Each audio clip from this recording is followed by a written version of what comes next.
I'm Kenya Cardone in the southwest Tallahassee neighborhood where dozens of neighbors showed out for a May Day rally today. Demonstrators say that even after a town hall with several county and city commissioners, they still have questions and concerns about local immigrant rights.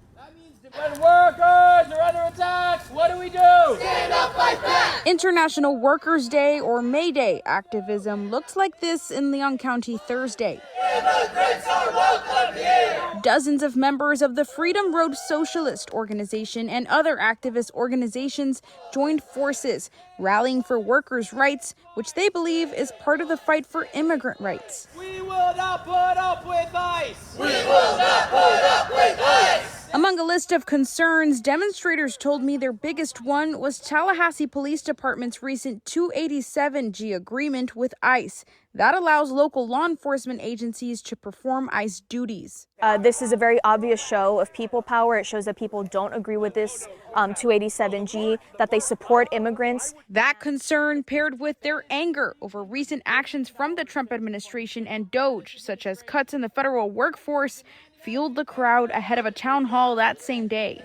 We need to do everything we can legally to make sure that people in our community who aren't harming anybody aren't afraid to go to school, afraid to go to the doctor, afraid to call the police when a crime is being committed. On the panel were several city and county commissioners, some who weighed in on the current situation. City Commissioner Curtis Richardson taking time to reassure the community that TPD's 287G agreement only allocates for one officer to be trained for ICE duties. We will not go to people's homes, their churches, their neighborhoods, picking up people off the street, arresting them, and sending them places that we don't know where they're going. We're just not going to do that here in the city of Tallahassee. We don't condone it, and we certainly aren't going to allow it to happen. I hope that they're telling the truth. I think that's certainly something that we're going to have to hold them accountable to. We can't be sure that the one police officer is going to stay one police officer. Our concern is that this is an avenue for the relationship to grow and for our community to be targeted even more.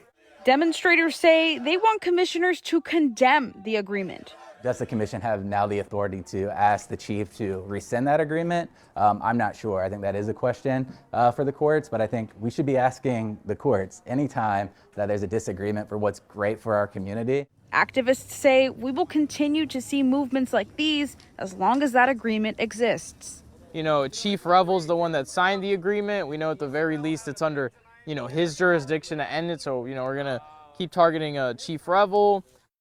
On March 26, City Commissioner Jack Porter introduced a motion to consider seeking a declaratory judgment on that 287G agreement. It failed by a 3-2 vote. In Southwest Tallahassee, Kenya Cardone, ABC 27.